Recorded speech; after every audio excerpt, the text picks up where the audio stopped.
Skype again. Isn't it wonderful, Dave? Oh, I love every minute of it. Yes, Skype is just I love filling me with joy every day. Anyway, welcome to Plato's Cave, broadcasting from Australia for WZZR, Revolution Radio, on revolution.radio. It is home to ideas, mostly. I think that's good. Some of them are even new. Today there's a lot to discuss, but I'm less and less a fan of Skype, I gotta say. Very importantly, this is Listener Funded Radio, so if you have any money, please go ahead and donate. If you don't, which is more likely these days, just tell people about the station. And maybe in the unlikely event that some of your friends have money, maybe they can donate. Maybe tell some strangers in the street that wear $200 shoes and $5,000 suits. I'm sure they have got enough cash for the station. If you can. Any kind of currency, including cryptos, of course, more than welcome. Today is the 15th of August, 2024. And you can catch us on the air, on the line, and on to your smart device. You're going to have to listen or listen at home on the greatest tabletop digital radio.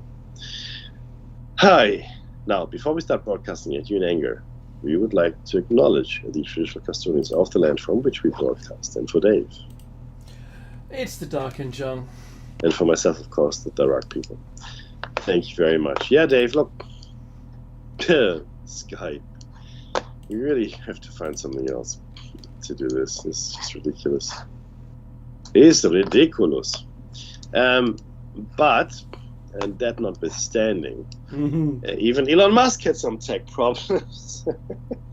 Apparently, maybe it was some kind of hack or... That wasn't a denial of service attack. They said denial of service, but maybe only to their repeating servers or something. Yeah, because, I mean, that would be terrifying if you can get him that way. A bot army at the data center, I'm sure, who knows?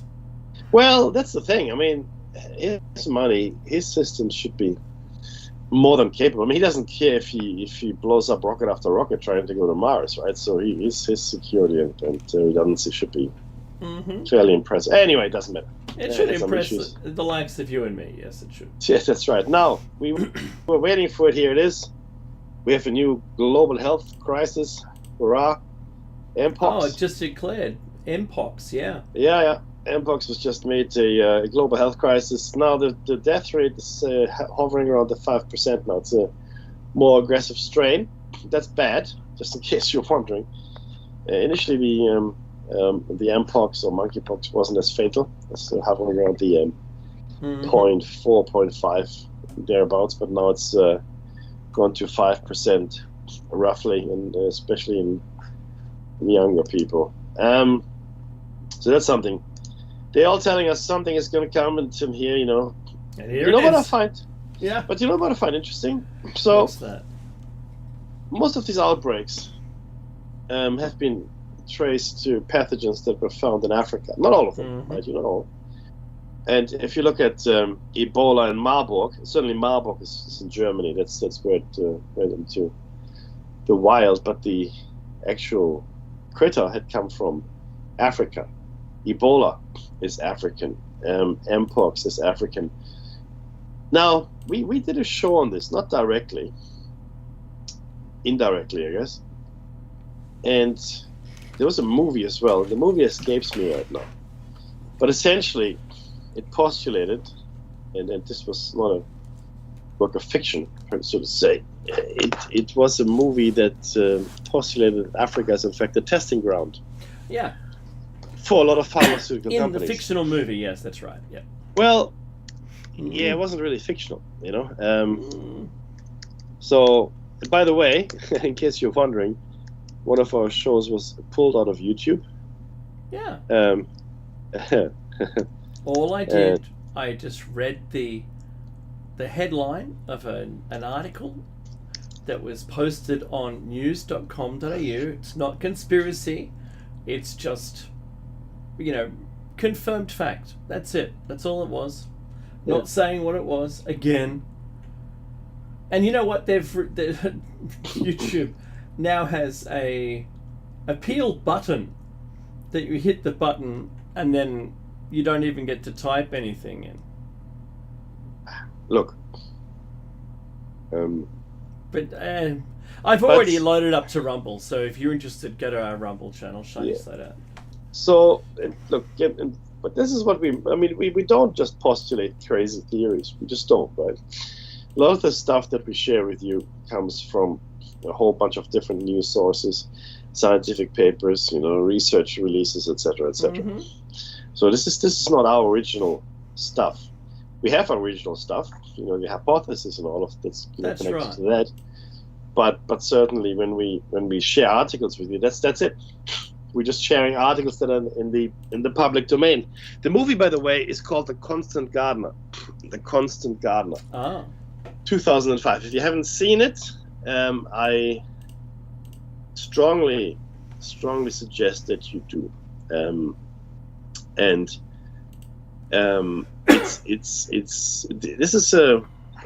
is from The Independent, an article from 2005. It's an article from The Independent newspaper Google algorithm. Okay. The pharmaceutical industry is bracing itself for criticism when the film The Constant Gardener opens next month, but Jeremy Lawrence reports that Away from the Hollywood Script is a true story of how multinational drug companies took liberties with African lives with devastating consequences. So is that the author of the producer or director or whoever that they're quoting there? No. Jeremy Lawrence is actually the guy that wrote this article for Independent. He wrote the article. Okay. Yeah. Just so I know. No, all good. So to be clear, right? This is so you should watch the movie, but then I wonder. I mean, how long can you test something on people and not have something go sideways, right? I mean, we're still scratching our heads over SARS-CoV-2 and the. I suppose immediately or over time is the great answer to that question. I know it was rhetorical. Yeah. No, look, that's right. But all I can say is, if it gets to the same kind of severity as SARS-CoV-2, please don't fight over toilet paper. Okay. Now, and again, by the way, there's a vaccine for Mpox. I think it's a traditional vaccine, and apparently it's quite effective even against the new strain. So, if that's something you want to do, knock yourself out. Them. Well, all I'm saying is it's there, right? So we should not be in a similar situation to SARS-CoV-2. I hope, but it does make me wonder as to whether or not, we're going to see more and more of this, and not because we're encroaching on habitats and cutting down virgin forests and maybe seeing critters for the first time in 10,000 years or whatever, but simply because we're field testing stuff out in the world. Yeah. Okay. So I'm just saying, because that's who I am. I'm a cynic. There's more this week. There's so much more. Now, the biggest piece of news for me, and you always have to remember, this is big theater, is that Ukraine keeps on keeping on. Ukraine keeps on keeping on, and they are now advancing significantly into Russia. Completely unprecedented since World War II. Last time anyone did this was the Germans. The Germans are coming. In fact, the Kursk region, Mekki, was the site of the largest eastern front to Germany's war in a tank battle. Yeah. It was the largest tank battle on that border.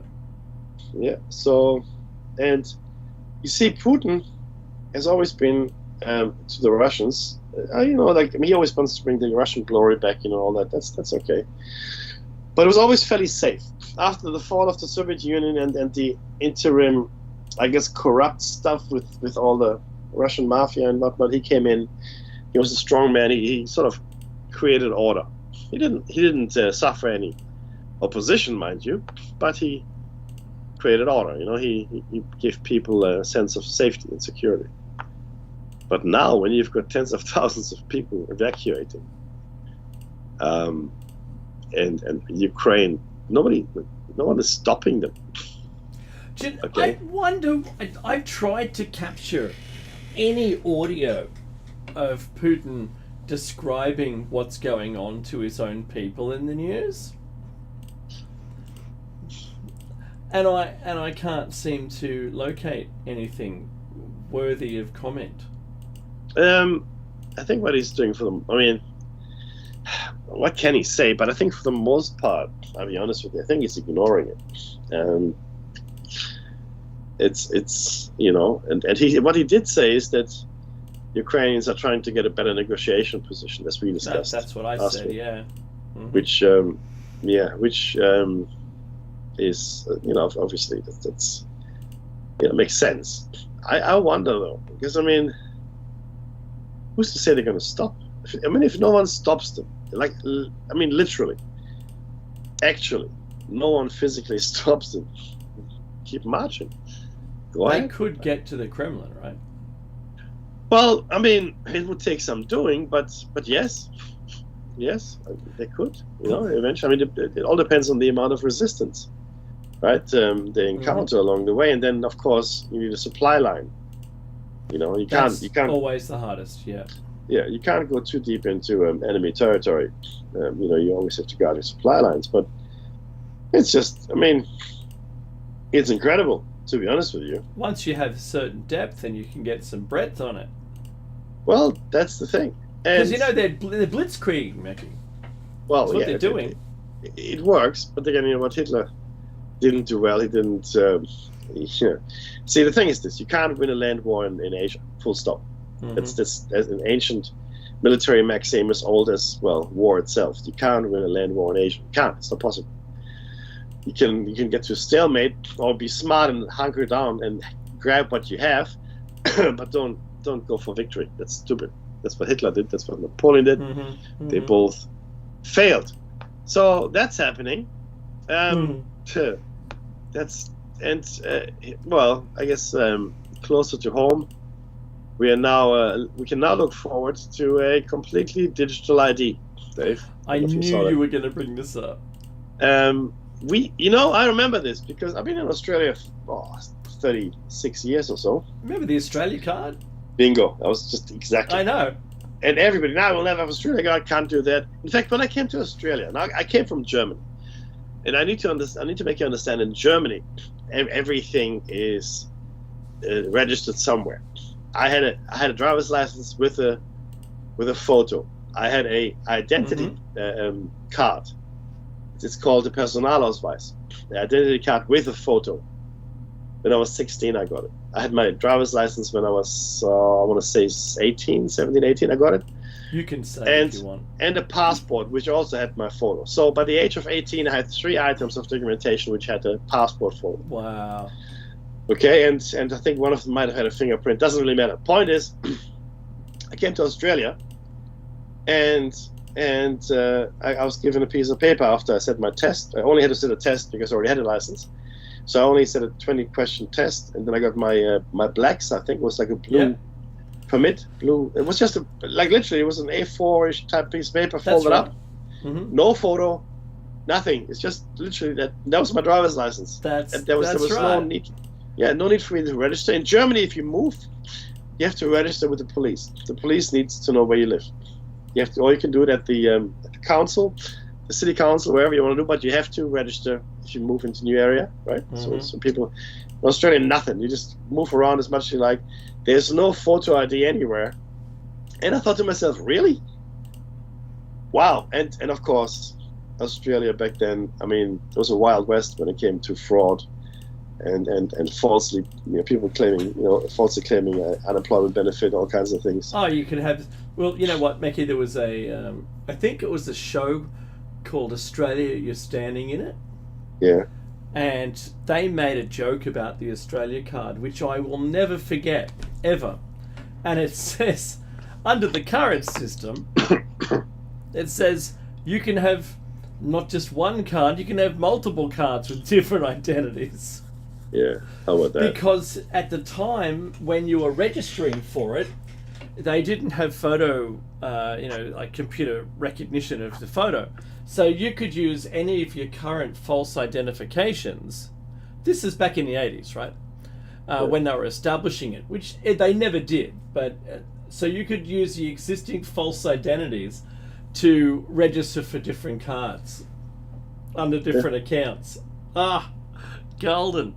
But it never happened because you only had to have a proof of some electricity bill at an address with this name and didn't have to be the current one. So if you were smart, you could swap between vendors. And there you go. You've got yourself multiple accounts. I thought that was funny because that's what it was. It was humor to try to point out the problems with it. But you know what, Meki?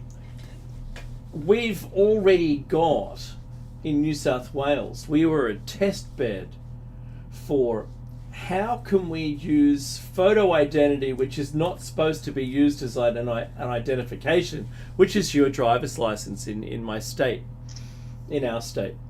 And it says on it not to be used for identification. It's hilarious.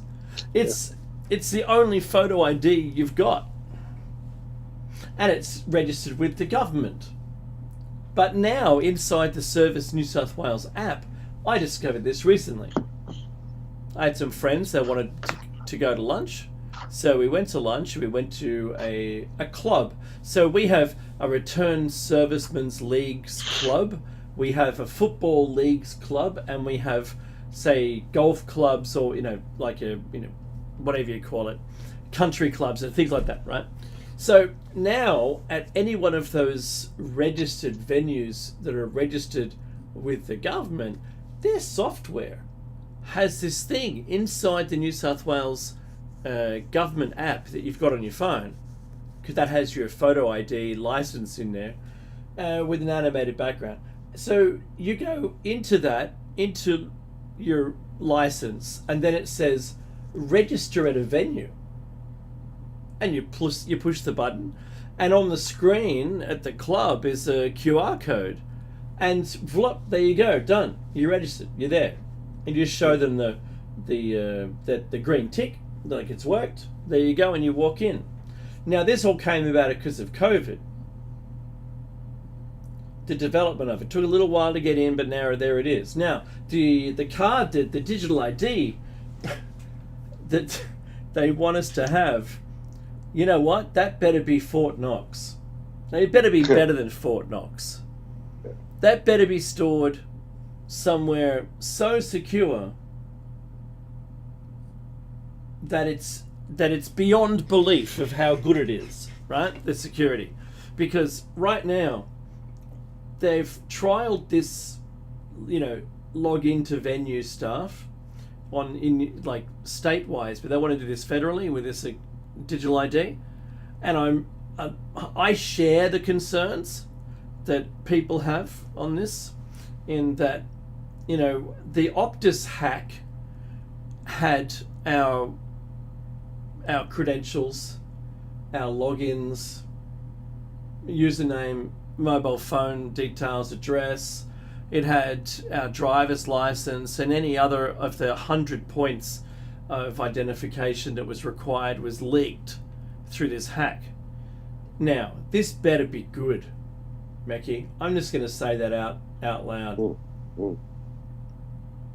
Because we stand to, because imagine if you've got access to a database, you can just do whatever you want in. I don't know, download the contents or create new records. Let's just do that. Yeah? I'm not saying that Meki and I are going to do that. I mean, whoever's doing it with the black hat on, doing the wrong things, then they could just, stand themselves up a new account with whatever they want. I think we know that there's going to be a massive hack. And already. Hasn't been made, but there's going to be one. Oh, I have no doubt that there'll be. That's the thing that we can count on here in Australia, and specifically Australia, because we have had the worst data breaches of anyone. That's right. Have a look. It's all there. Just have a look at the sheer volume of data breaches, and Yeah, it's okay. Don't worry about it. So I get probably 4 or 5 calls to my mobile a day. Yeah. I probably get about. Look at my junk folder here. Okay, I get about. Oh, Jesus Christ! And these are call centers, right? Oh, trying to 100%. I mean, I got one today. Leech money from out of your NBN. pocket. We're gonna upgrade you for free. Oh yeah, If I you ever heard run a that one. speed test, we'll send you a link. Yeah, oh, really? Well, yeah, thanks. That's so nice. I get about 30 or 40 emails, and then this is what I'm getting. I'm getting one corp. Your brain is stealing your money. This is serious. I'm reading it out to you. eHarmony, and I don't even have an account. Browse matches at no cost on eHarmony. Sherry Pan, price is released. eHarmony, someone sent you a message. Again, I don't have a fucking account. And I wouldn't click on it. No reply. Seductive chicks want to have fun. Euroflex, your prostate, Dr. Sam. They're going to watch out for that prostate, Mackie. Amber Financial Services, Viagra, cheese therapy. I mean, at this one, I can't even say what it is.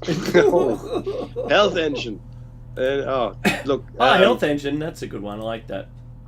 Yeah. Look, anyway, point is, there is this just. And then I get other stuff as well on my other, even on Facebook, the stuff pops up. So someone has sold my stuff to someone, or many someones. Yeah. And I always find it funny when someone is there with a South Asian accent saying, "Hey, my name is Gary." I said, "Okay, sure it is." No, really it is. Okay. Yeah, my name's Jason Pennington. Jason Pennington, yes, the third. Beautiful English name. Yeah, it's got a history of. I actually know a Jason Pennington. I worked with him, but So my name's Gary Brown.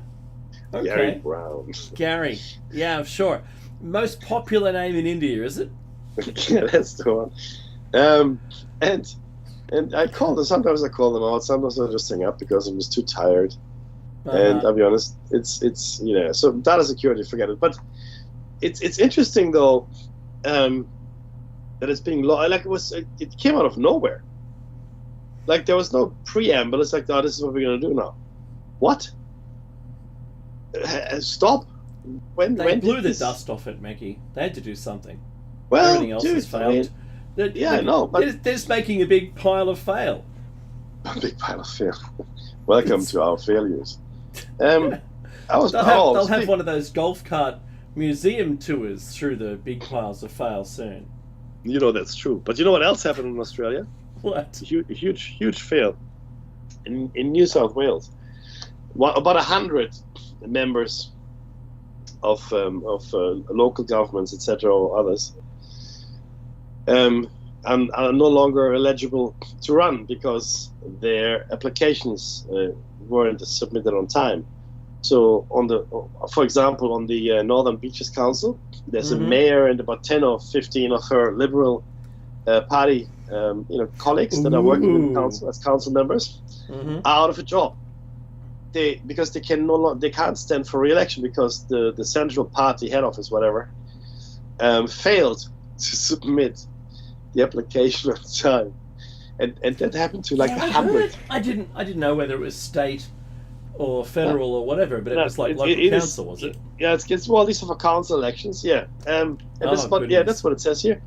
It's about 100 candidates in New South Wales that are going to miss. These are for councils. There's another in your that are missing their. But this is where you start. This is the grassroots, Yeah, that's right. So they'd be out of a job. I think that's hilarious. I'm sorry, but I think, well done, you guys. I wonder who failed to notify them. It was Karen. Not Happy Jan. No. Oh, you're gonna love that one. Karen. Yeah, so that happened. It's so disorganized. No wonder we've got data leaks here. It's ridiculous. But on a somewhat more somber note, I think we are slopping into a fairly significant conflict in the Middle East. Oh yeah. Because that's not stopping. There's nothing is stopping. They're meant to be meeting tomorrow, I want to say. Yeah, meeting. That's not going to happen. through the medium of a fast flying object. No, Mackie, sorry, I'm just pulling the handbrake on there. We'll put a pin in that for a second, right? Now, I was talking to a friend of mine today, and he had a great idea about all this digital ID business. Fantastic. And I'm all ears. Go. seriously though, yeah.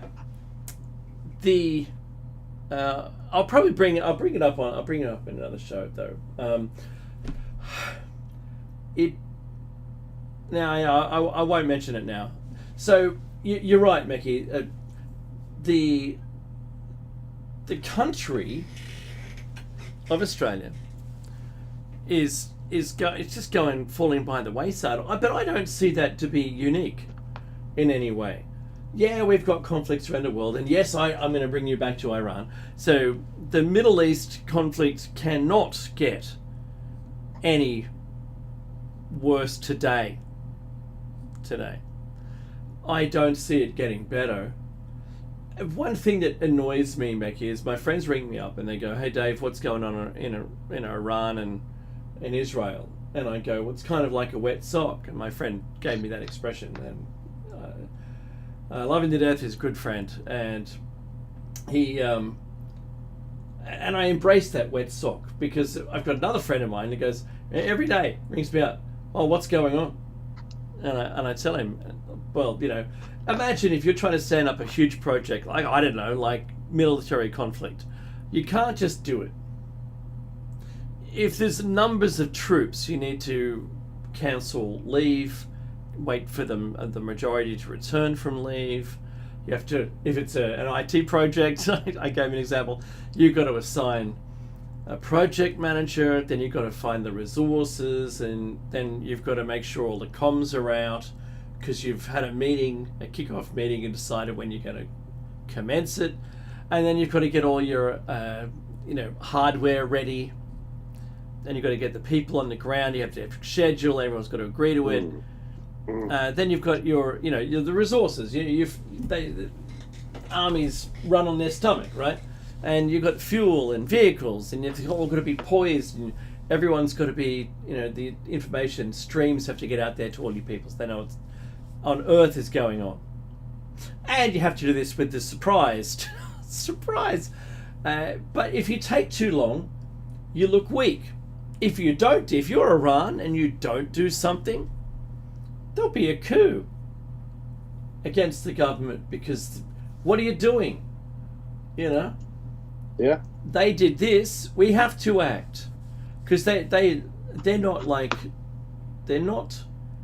I should be very careful. The way that the Middle East is run in each of their let's call them little pyramids of the hierarchy. We know that when America went into Iraq, it disrupted the whole place, and the way that it was run was very heavy-handedly, and it worked, and it kept everyone at bay. Iran is no different to the entirety. Each one of these pyramids has to, it can either have something above it or not. It can run independently, but it still runs heavy-handedly, and that's just the way it works the best.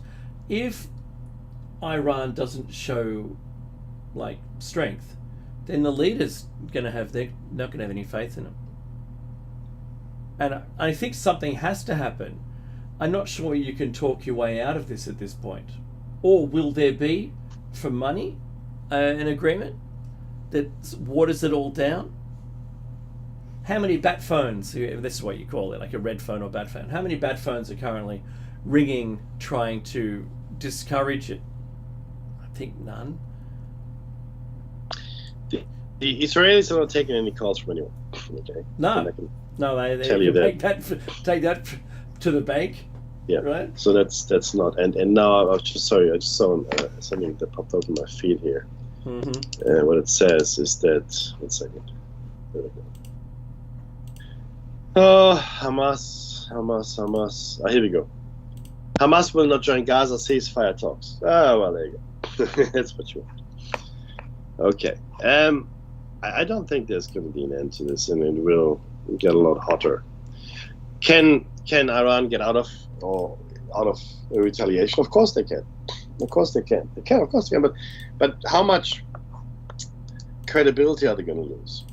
That's the question. Because Iran has proxies in Yemen, in most countries actually, Lebanon and Gaza, etc., other places, and these proxies live on activity, action. I mean, they have to show their people they're doing something. Do you know what I mean? That's why the PLO eventually failed. No one is talking about the PLO anymore. When I grew up, it was all PLO. PLO. Mm-hmm. Gone. It's no longer an organization as such. The Palestinian Liberation Organization, right? It doesn't it doesn't really exist anymore. It was replaced, with a whole bunch of other organizations. But you have to have action, right? And this is what these people do. It's funny, Dave. And I'll tell you why it's funny, because Please. It's the same in corporate life. Mm-hmm. It doesn't matter what you do as long as you have activity. Activity is good, right? There might be restructuring or this or that or whatever, but there's no sense to it. It doesn't it means nothing. It's just activity, right? It's like busy making. It's similar to these things here. Now you see these terror acts here, there, and everywhere, right? Does it achieve anything? No, it doesn't. Did the Israeli war on Gaza achieve anything? Well, no. Didn't bring any hostages home, maybe 2, yeah. And will it empty Gaza of Palestinians? Yes, probably. So that's one thing that they can't they can't have it as an official, goal. You can't say that we want to get all the Palestinians out of Gaza. You can't say that. That would be a hot mic comment. It would be very much, but that's what they want, essentially, right? It appears as though that's what they want to do. Yes. Oh no! No. I'm being very kind. I know. I'm not. You can. I won't. I'm just not. I'm not against anyone. As a commentator, you've made a good comment, Mackie. I think. I'm an equal opportunity hater. I hate all of you. Equal. No, really. I think as a species, we've pretty much had it. But if you look at the busy work that's happening, all these activities which don't actually have any outcome. There's no outcome that we can say, okay, we've done something here. Like the last time we had an outcome in this political sense, military sense, was after the end of World War II. Mm-hmm. There was an outcome. We haven't really had a clear-cut outcome since then. The Vietnam War, Americans withdrew. Mm-hmm. Well, first the French, they withdrew, and there was never a peace treaty as far as I know. Afghanistan, the Americans just withdrew. The Russians withdrew before them. They tried and they failed. Hey, they did. Kudos, right? Korea, same thing. There was nothing. I know. There hasn't been an outcome anywhere in any of these theaters of war. Yemen, anywhere. Like Africa is a mess. South America is not much better with tin pot dictators everywhere, right? TPC, Mackie. Yeah, and the last time we had something where we could say, okay, we've actually done something here. We've changed the world order, which they did after World War II. The world order was changed yet again, right? But since then, nothing. Dave? Yeah. Nothing. Yeah, and look, I'm not going to lie. It saddens me that there's diplomacy is not a thing. That's in the bottom drawer. It's locked away. It's probably not Capitol Hill. What's it called? The American Mint. All right, it's locked away in some vault there, or it's in the Vatican vault. Who cares? It's not coming out. I think it's doing hostage videos. Right. It's blinking 3 times to tell us it's in peril. So diplomacy's gone, and I only ever see war footing, ever increasing war footing. And if we had a within the Middle East war with the same biblical town names as is in Revelations, you can't imagine how how the internet is. It's going to break the internet with comments. That's what it's going to do. Because everything according to the people who are doing Revelation review videos, everything according to them is this is it. If it happens, that's interesting. I like the point of view, but I've got my, end of the world card, my loyalty card. I've only got one more stamp to go, and I get a free one. And free end of the world. Yay! Yeah, I know, right? There's not very many things that are free these days, and that's one of them. That's funny. And it does concern me that should be a thing today, with as many. Mickey, I'm going to ask you a question to clarify my point here, and my point is, I would, in error, say that I'd believe today we have more intelligent people than we've ever had, and I'm wrong. Tell me why.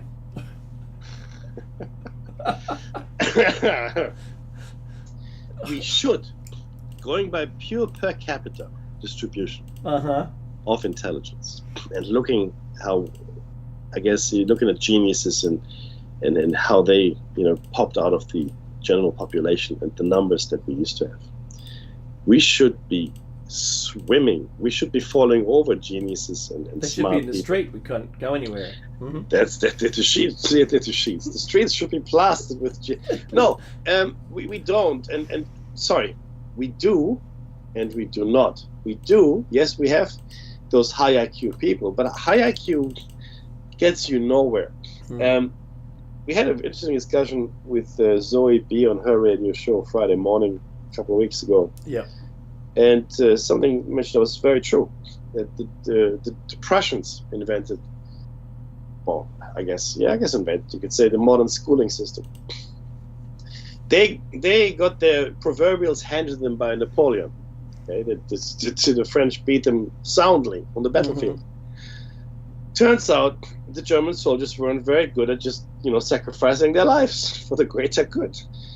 Germans, up to that point, had always been very much into poetry and philosophy. And in fact, it was called Das Land der Dichter und Denker, which is the nation of thinkers and poets.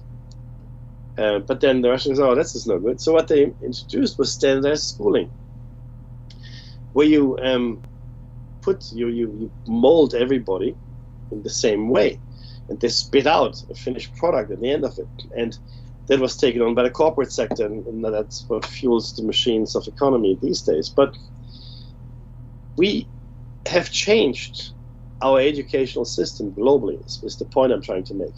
We have the same amount of geniuses as we did before, right? Maybe even more, who knows? But we no longer teach people to think. We no longer have free thinkers. We have people that are worried about money and jobs. Tesla wasn't worried about money. I mean, much to his detriment, but he wasn't. He didn't care. Okay, Einstein wasn't very good with money either, funnily enough. But they had creative genius, and our machine destroyed them. Well, not Einstein so much.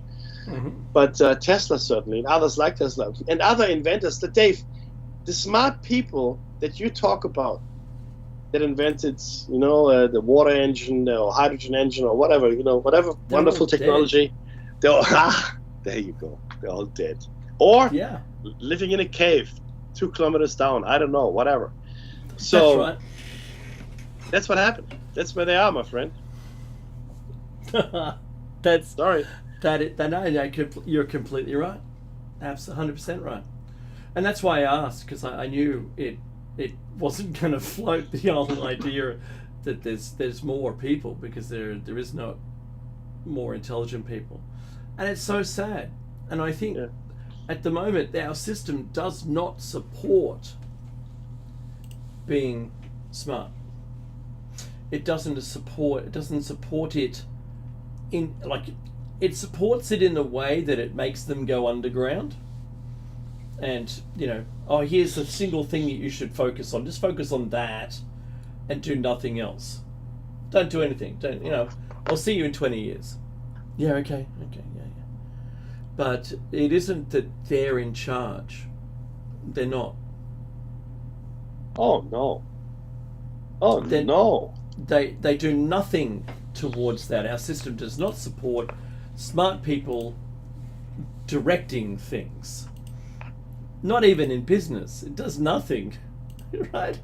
And it does drive me spare. One thing that, this is another part of that same argument about business, is there's a set of words that you're supposed to use that say nothing about anything in business. And it's its own language. You wouldn't use it anywhere else. At all. Not anywhere. Not at the shops, not filling your car up with fuel, not talking with friends. No, you only use it in that sense. You don't use it in the military. You don't use it talking to your GP. Because it says nothing, it does nothing, and it's for nothing. But it makes everyone smile and nod when someone's used those words in a meeting. Oh yeah, no, I support what they're saying. Absolutely, 100%. And honestly, I'm not sure if I can do it. I say that openly. I've refused for so long to use all of those power words that people use, Mickey. And it does hurt me, because when I hear the people that are using them thinking that they're so amazing, and I kind of secretly know that they're not. So, just saying. People who do things, there's a very funny comedian, Mickey. You don't have to comment about anything.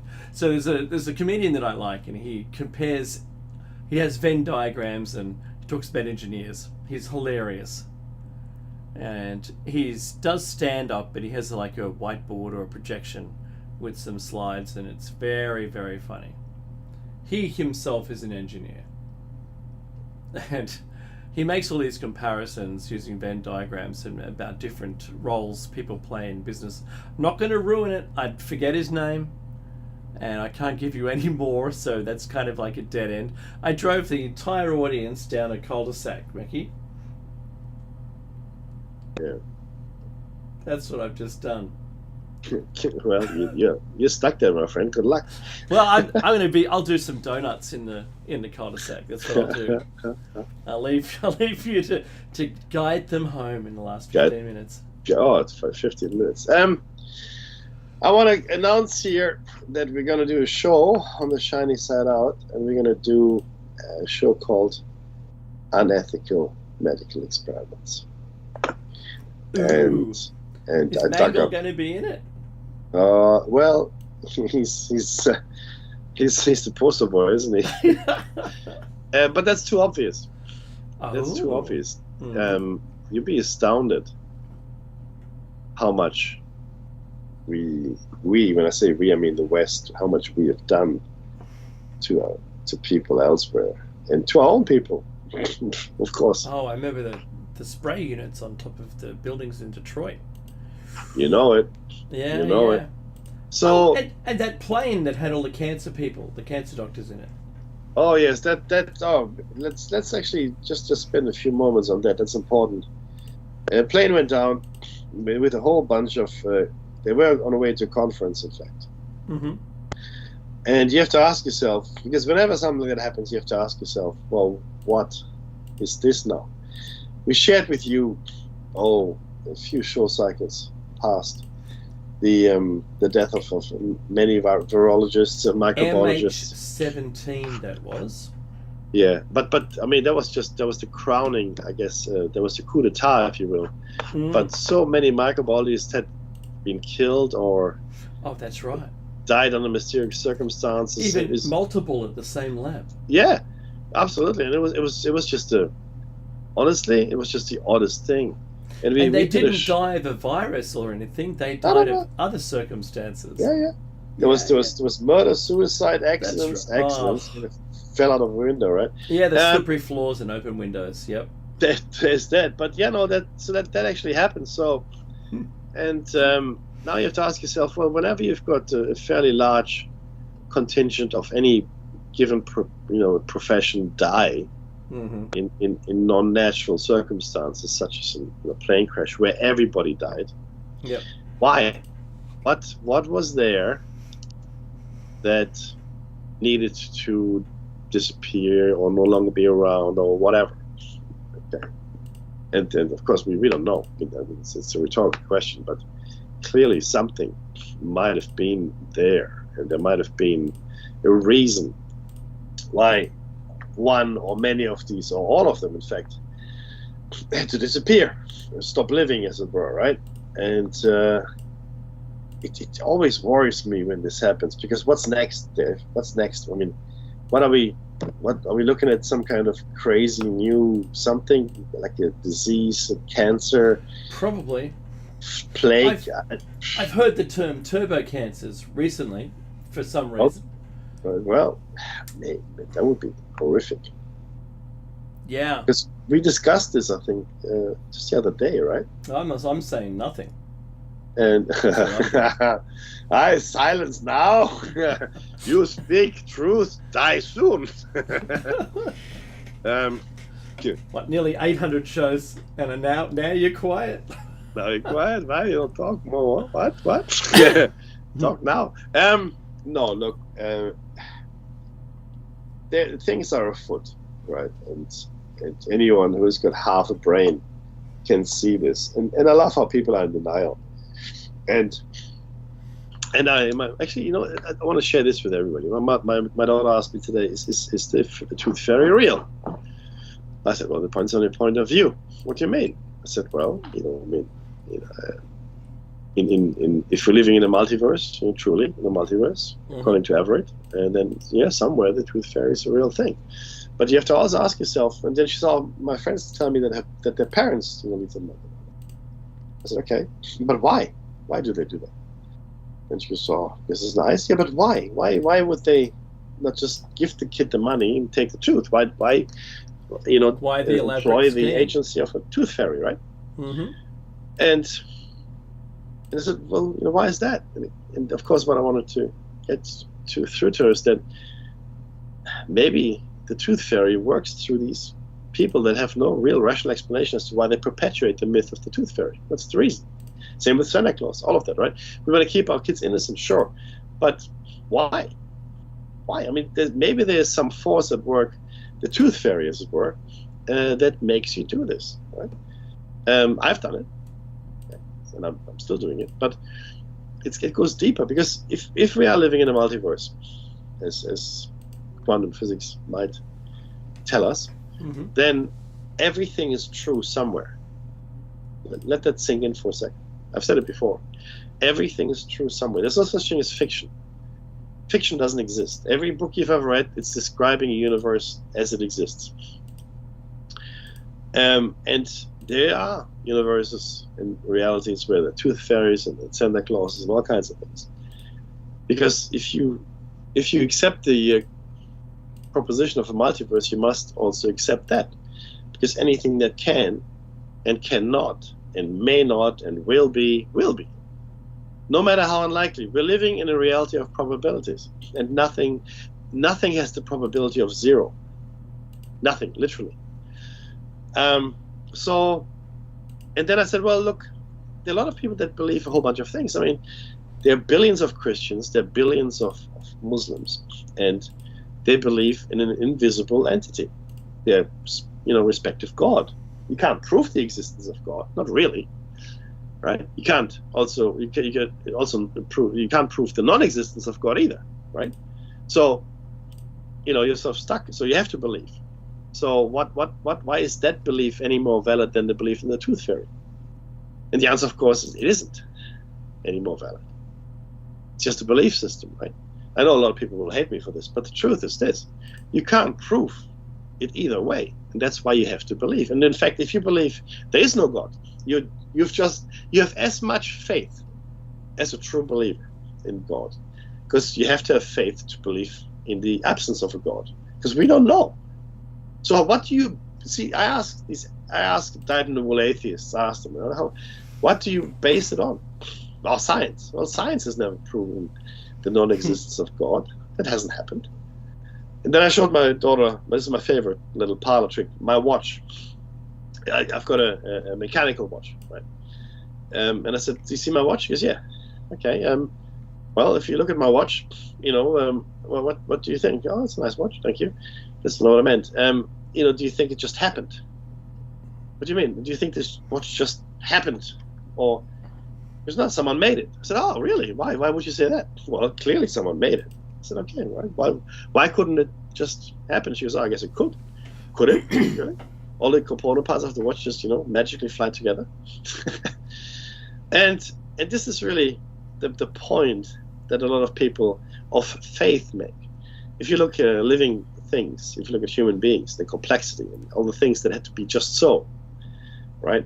And, and say, well, you look at a watch and you will never deny the existence of the watchmaker. But if you look at human beings, you deny the existence of God. So I understand the argument. I don't necessarily agree with it, but I understand the argument. So we're now stuck where we are accepting some beliefs in fictional or non-fictional, invisible creatures, God, fairy, tooth fairies and Santa Clauses. And the other hand, we completely deny them based on nothing. We have no evidence either way. People say, oh, there are miracles and this and that. Sure. And the scientists will say, oh, if you've got enough time, anything is possible. Yeah, maybe. I don't know. I haven't lived a billion years yet, so I can't tell you. Right? All I know is that each argument is deeply flawed. Okay? And it's not even the amount of evidence or non-evidence or the more not even based on the amount of improbability of these beliefs, because it's probably more likely than not, if you're going to question each one of them, how absurd it would be to believe in it. Now, I only mean that from the most kindest and most gentlest place that I can come from, because we did the Tooth Fairy, we did Santa Claus and the Easter Bunny and everything like that, because I think these are wondrous things to get kids to, believe in something. And when you become an adult, do you continue to believe in things that aren't at all real? And that you're right, Mickey, that leap of faith that you have to have faith, as Rosella said. Yeah, you have to have it. You have to have it either way. Well, that's true. That's true. If you said, bah humbug, none of it's real, forget it, just no. And, just prattle off some things and I'll say yes or no to it being real. What are you really doing there, right? So there's one thing which is a magical belief in something, and I know that my kids kept from me their non-belief in Santa Claus, knowing that full well it was me, right? Spoiler alert. So I know that they did that because they were questioning, well, what happens if I don't believe it? Do I still get presents at Christmas if I don't believe it? And that was a good question for them to ask themselves. I found out later that's what they were thinking. And do you know what? They can see the wonder in the eyes of the kids, and the motivation to be good, was strong, but they were kind of good anyway. So, and I did put a potato in their bags anyway, just to give them some warnings. But Mackie, you're right. The level at which we require faith to believe in something is extraordinary. And how people hold on to a view is to me also extraordinary, despite overwhelming evidence. But we could say that about anything, really. Look, ultimately, the one thing I can say with absolute certainty and stand behind it and defend it on the last hill is that we don't know anything about anything. That's true. And I don't even want to talk about dark matter, anything like that. But we're really scrambling. We are. This actually came to me the other day. I just want to quickly say it before the music comes. We are made about 70% water, right? Mm-hmm. We don't even understand the nature of water. That's true. We don't even. We had a show on this, by the way. We don't understand the nature of water. Hey, thank you so much for sharing your precious time with Dave and I on Plato's Cave. This has been Plato's Cave. Don't go anywhere. I'm sure something else is going to come up. I'm not sure exactly what. The server's up again, as you can hear, which is awesome. So thank you very much for all the staff in the background that made this happen, all the people at the station. But most of all, be safe.